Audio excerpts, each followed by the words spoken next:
Good morning, grade 8 again. Today is new month, so today Tuesday, 2nd. You guys going to continue the lesson on point number 9 is about pronunciation. Words with th sound. Alright? So the following you will practice reading and listening to American, not me. Okay? So let's see.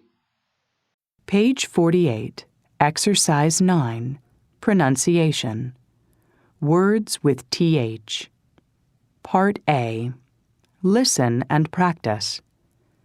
Notice the pronunciation of th and th.